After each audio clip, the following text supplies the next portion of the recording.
Novel Seros dan Balthazar episode ke-11. Hari demi hari terus berlalu, dan 2 bulan telah berlalu. Sekarang pagi hari ke-61 atau jam ke-122 menurut ukuran waktu di dunia kami. Itu setara 5 hari 5 malam. Cahaya matahari masuk melalui celah bangunan setengah bola. Lembut menyapa kami yang baru bangun. Halo Raib, Sally, dan Ali, apa kabar kalian pagi ini? Baik, ucapku singkat.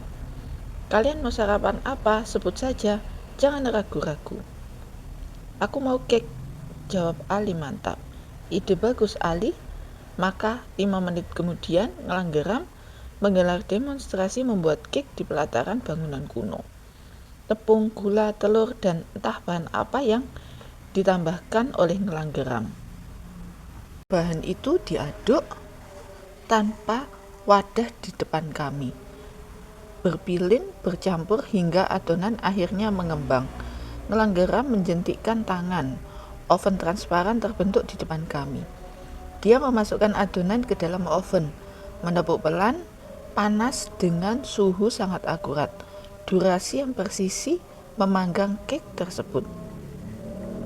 Aku menelan ludah, lezat sekali aroma kek ini. Terakhir Ngelang Geram meletakkan stroberi ranum dan menggoda. 5 menit kemudian kami sudah asik menghabiskan potongan kek. Ili mendesing di dekat kami, menonton kami makan. Apakah memang tidak ada lagi jalan keluar dari ruangan ini, Ngelang Geram? Aku bertanya pelan setelah kueku habis.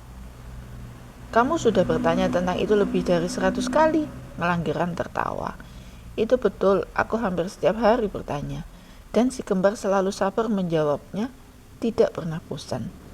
Tetapi beda dengan hari-hari sebelumnya, kali ini Ngelang Geram terdiam sebentar. Dia meletakkan piring menatapku lamat-lamat. Sebenarnya masih ada satu cara.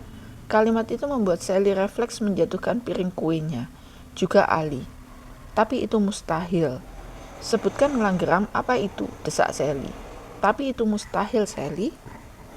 Sebutkan, Sally berseru serius. Seros, mereka bisa membawa kalian keluar dari ruangan ini. Seros, monster badak itu. Bagaimana cara Seros melakukannya? Bukankah mereka yang dikurung di dalam ruangan ini? Lalu kenapa mereka yang malah akan membawa kami keluar? Seros bisa melakukannya, tapi tidak dalam wujud manusia badak. Ngelang Geram menambahkan, jika wujud Seros bisa dikendalikan, mereka punya kekuatan terbang menembus selaput tak kasat mata. Tapi monster badak itu buas sekali. Bagaimana meminta tolong pada mereka? Baru melihat kami melintas saja, kedua Seros itu langsung berlari hendak menghantamkan tinju. Tanya Sally cemas. Ngelang Geram menggeleng. Jika wujud Seros terkendali, dia tidak buas. Dia bisa diajak bicara baik-baik. Dia normal sekali. Tapi bagaimana membuat Seros terkendali? Sally bertanya.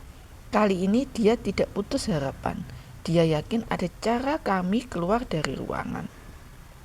Seros harus memakai benda yang dicuri 2000 tahun lalu. Itulah kenapa aku bilang mustahil. Benda itu sudah dibawa pergi dari ruangan ini. Entah ada di mana sekarang. Sebenarnya benda itu apa, Ngelang Geram? Kali ini aku yang bertanya. Si kembar terdiam saling tatap. Mereka menggeleng. Mereka tidak pernah mau membicarakan hal tersebut. Ekspresi wajah mereka terlihat berubah setiap kali kami menyinggung tentang benda itu. Hei, waktu sarapan kita sudah habis.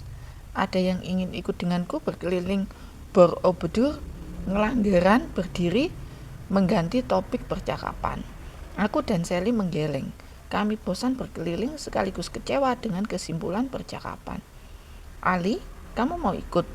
Ali yang biasanya semangat mengangguk kali ini juga menggeleng. Entah apa yang sedang dipikirkannya. Baik, jika kami belum kembali, pastikan kalian masuk ke bangunan setengah bola sebelum matahari tenggelam. Aku dan Ngelang Geram hendak memperbaiki dinding sisi utara. Tadi malam Seros meruntuhkan kawasan itu. Kuat sekali tenaga mereka. Semakin lama semakin tidak terkendali. Si kembar melesat terbang meninggalkan kami. Sepeninggal mereka, Ili berdesing di sebelah kami lalu mendarat. Bagaimana sarapannya? Raib, Sally, Ali? Enak seperti biasa.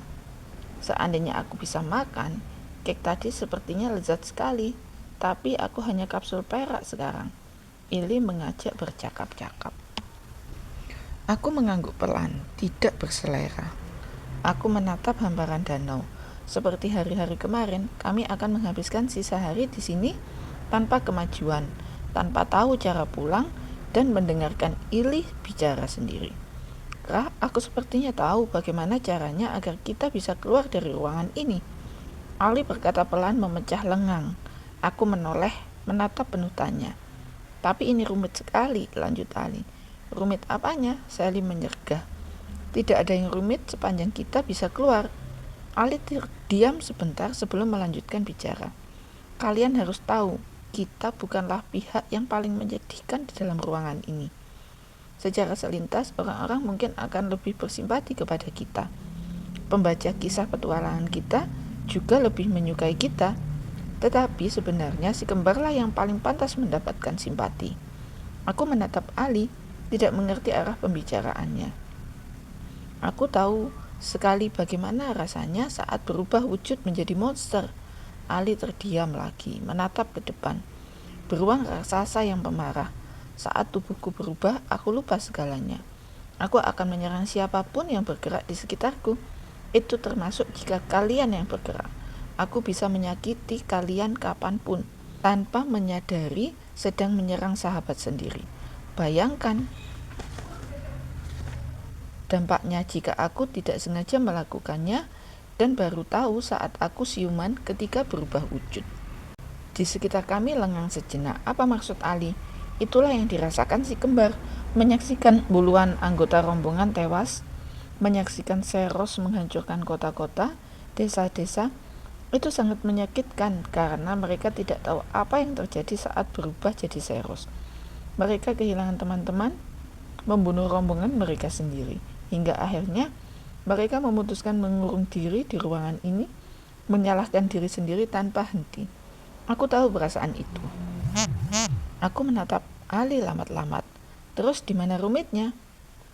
Karena ngelanggaran tadi bicara tentang wujud Seros yang terkendali, dia bilang itu satu-satunya cara menembus selaput tak kasat mata. Ali balas menatapku. Iya, tapi apa hubungannya denganmu? Kalian sungguh-sungguh ingin pulang, kan? Sally mengangguk. Dia ingin sekali pulang. Harus berapa kali dia mengatakannya. Benda yang mengendalikan Seros adalah sarung tangan ini. Ali mengangkat tangannya. Di sana memang tidak terlihat apapun, tapi ada sarung tangan bumi terpasang. Dua sarung tangan yang kukenakan ini tak pelak lagi adalah milik mereka. Satu milik Ngelanggeran, satu lagi milik Ngelanggeram. Tebakanku tidak akan meleset. Inilah benda yang dulu dicuri oleh si tanpa mahkota.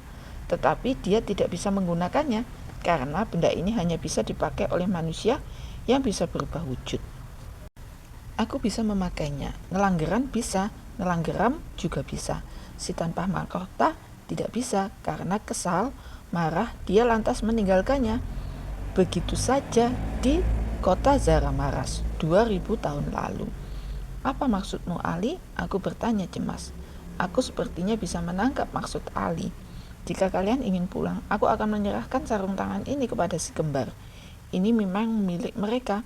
Saat mereka berubah menjadi Seros, dengan sarung tangan ini perubahan mereka akan terkendali.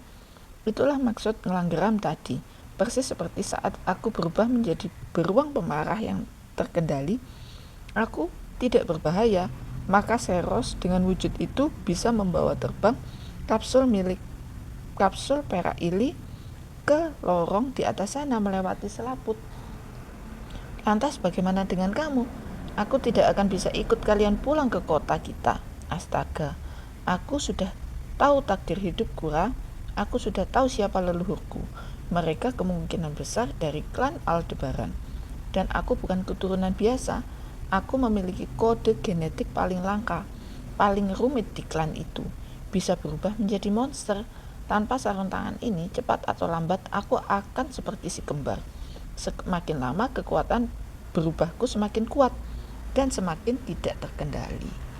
Mereka berubah dipicu oleh siklus malam hari. Aku berubah dipicu oleh rasa marah. Hanya soal waktu, aku akan menjadi monster mengerikan seperti mereka. Itu bisa membahayakan siapapun jika aku tinggal di atas sana. Aku bisa menghancurkan satu kota sendirian. Jadi aku akan tinggal di ruangan ini. Kalian bisa pulang. Ali, Sally refleks menggeleng kuat-kuat. Dia keberatan. Tidak ada yang tinggal di sini, Ali. Aku juga ikut menggeleng. Kita pergi bersama-sama, kita juga pulang bersama-sama. Tidak ada yang memisahkan. Ali tersenyum menatapku dan Sally bergantian. Aku tidak bisa pulang, Raib, Sally. Tanyakan saja ke Ili. Dia bisa menganalisis situasi dengan rasional. Itu kelebihannya. Bagaimana menurutmu, Ili? Kapsul perak yang mendesing di sebelah kami terdiam. Bagaimana menurutmu, Ili? Ali bertanya sekali lagi. Aku dan Sally ikut menatap Ili. Aku minta maaf, Raib, Sally, tapi Ali benar. Jika sarung tangan itu memang milik Seros dan Ali memutuskan mengembalikannya, maka Ali tidak bisa pulang tanpa sarung tangan. Dia harus tinggal di ruangan ini. Terlalu bahaya membiarkan Ali pulang tanpa pengendali perubahannya. Af dan Miss Selena juga akan memutuskan hal yang sama. Sally menggeleng kuat-kuat. Aku terdiam. Duh, kenapa urusan ini jadi rumit sekali? Aku menatap wajah Ali yang justru tersenyum. Lihatlah, Ali si biang kerok yang rambutnya berantakan, pakaiannya kusut, tidak disetrika, jarang sekali mandi, yang selalu mengajakku bertengkar di sekolah, yang selalu menggampangkan masalah, balas menatap kami dengan tulus. Tidak apa, Ra, yang penting kamu dan Sally bisa pulang. Tidak, Ali, kamu tidak bisa tinggal di ruangan ini selamanya. Aku berseru.